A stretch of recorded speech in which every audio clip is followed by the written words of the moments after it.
Hey everybody, wanted to connect and continue to talk about the liabilities of whiteness. If you're just joining me, this is an essay that I wrote probably in 2016. You can find it at myhumanity.live, Live. There's several essays that I've written, but the liabilities of whiteness is something that I have really reflected on in my anti-racist journey and trying to understand how whiteness has impacted me, how it has hurt me as a human being, how it's hurt my soul, how it hurts my ability to empathize and be compassionate.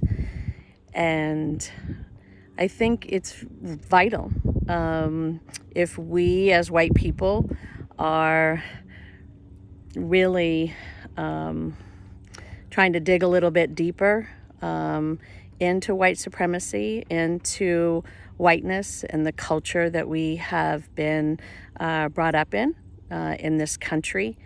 So as we continue on the liabilities of whiteness, again, this is for me. This is, might not be your story, might not be your truth. Maybe you have other liabilities of whiteness that you've noticed. And as I've talked about this over the years, people have certainly added to them, and I'll talk about that later as I go through.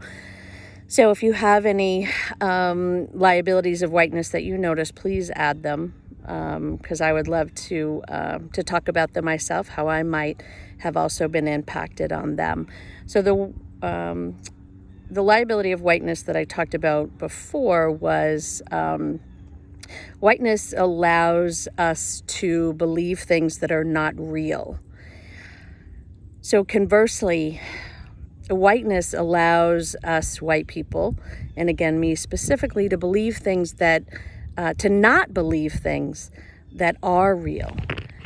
And so this shows up in many different ways. And so as I think about me and my life, how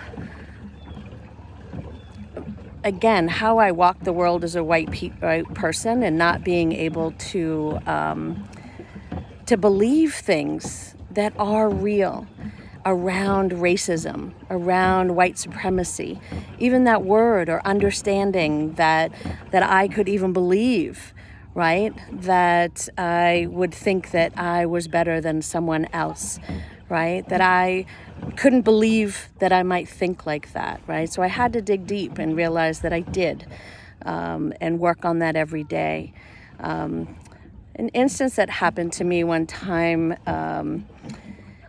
I was working with another woman, a black woman, and, she said to me, Michelle, I really want to work with you, but I can't trust you. And I was like, wow, I've never even done anything to her. Like, wonder, I just couldn't believe that was real, right? That I was like, wait, she's telling me she doesn't trust me.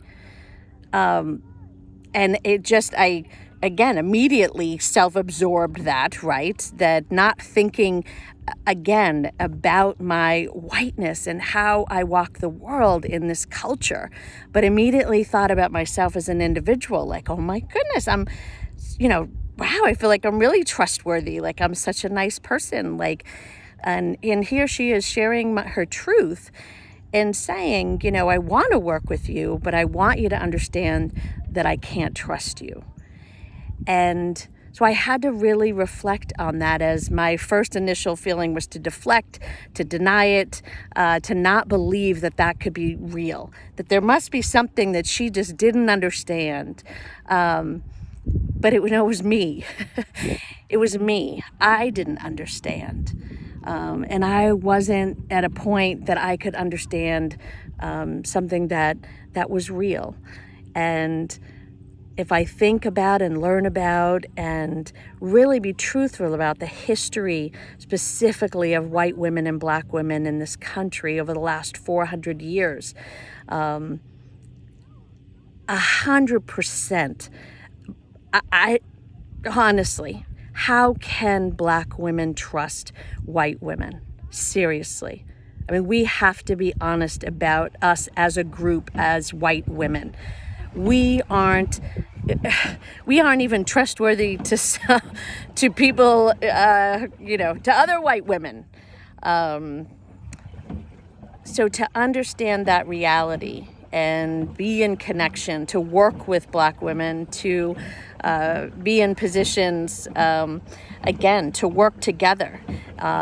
Your cause might be a worthy cause. You're trying to work together, but you must understand the reality. And that's what I needed to understand. I needed to understand that she couldn't trust me as a white woman because of our history, because of all of the injustices, of all of the exclusion, of all of the upholding of white supremacy that we white women do, that we hold on to, that we are much, again, generalizing. I'm generalizing here, but for me, I feel like there's so many instances and so many things that us white women, we have not been in solidarity with our with other Black women, with our Black sisters.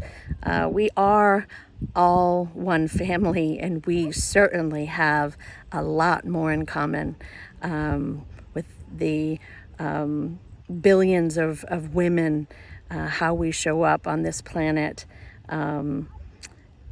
together. And there's a history in this country of white women and Black women, specifically, right? We could certainly talk about the historical, again, mistrust and obviously injustices that white supremacy has put on so many of our relationships. But there's so many other ways, and I ask you to think deeply about how whiteness has allowed you to deny things that are real. Right? When you think about the injustices, blatant history, years of law enforcement beating, murdering, maiming, killing Black women, Black children, Black men. And we deny those things. We deny racism even exists. We deny white supremacy.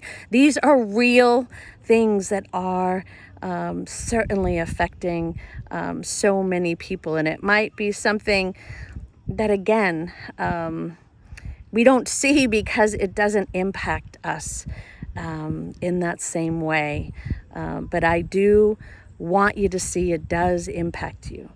It does. And it impacted me to really try to deny that was real for the woman that I was trying to work with in that situation. And what a gift for her to tell me that she couldn't trust me. That was something that I really, I still sit with, and it's been so long. And again, a lot of it, there's nothing I can do, right? Because that history has happened, but I have to believe it. I have to believe it. I have to listen to that. I have to feel that. I have to, in order to have deep connections to all women, and especially Black women, that I really want. And so that, again, is why it's so important for us as white women specifically, but as all white people, that we really reflect on when we deny something of someone else's truth, how someone else walks the world and sees the world so differently than us from a different position, that we don't deny that. Whiteness wants us to, but I encourage you not to. I encourage you to push back on that denial, that push back on whatever feelings, feel all them that come up.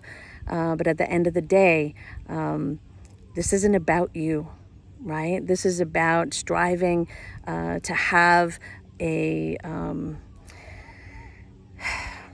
a world that sees us and allows us to reach our human potential and be all that we can be with each other, and have the relationships and the connections and do good work for all of us, and especially our children.